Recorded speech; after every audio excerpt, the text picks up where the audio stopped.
On va parler d'un derby lausannois inédit en deuxième division suisse. Néo-promu, le stade Lausanne-Ouchy a obtenu une promotion historique, va jouer sa première saison, la toute première saison de son histoire en Challenge League. Et on assistera le 30 août prochain à ce derby entre Lausanne Sport et le stade Lausanne-Ouchy. Un match qui ne se jouera pas à Vidi au stade Samaranch, il se jouera à Colovray, à Nyon. Loïc Refait nous donne toutes les explications.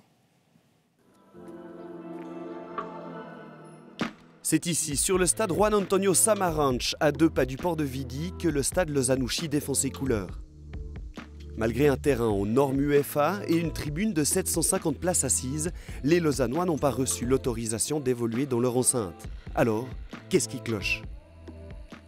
On se dirige gentiment vers le vestiaire du SLO. Donc, par rapport à la licence, comme vous savez, il n'y a pas eu de problème du tout au point de vue vestiaire, au niveau des visiteurs ou pour nous-mêmes ou pour les arbitres, etc. Donc je pense que tous les points à discuter au niveau de la licence vont se dérouler sur le terrain plutôt et je vous montrerai un peu.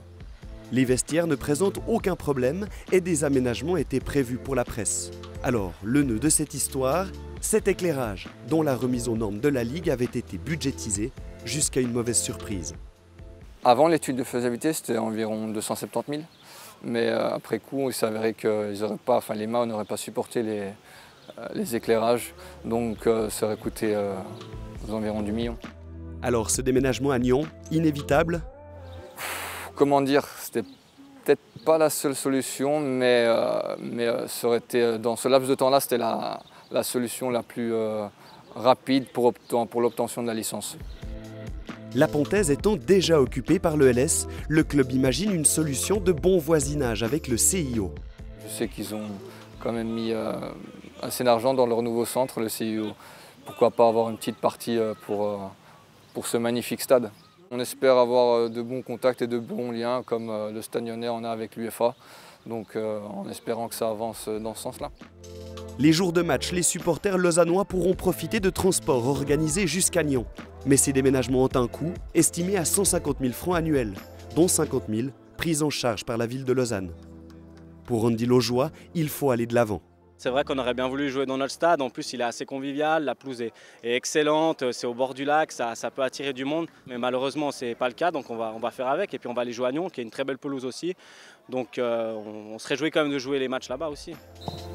Le slow s'est montré très percutant durant sa préparation.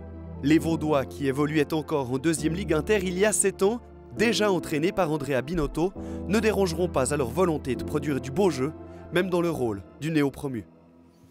Rendez-vous le 30 août prochain à Colovray. Ce sera en direct sur Téléclub, évidemment. Steve, on s'arrange pour que ça fasse le moins mal possible avec des petites choses par-ci par-là, mais quand même, un derby lausannois à Nyon, ça fait tâche. Non, mais c'est vraiment regrettable. C'est vraiment dommage. Vous avez ce derby de cette ville, et puis en fait, ça ne se joue pas à Lausanne.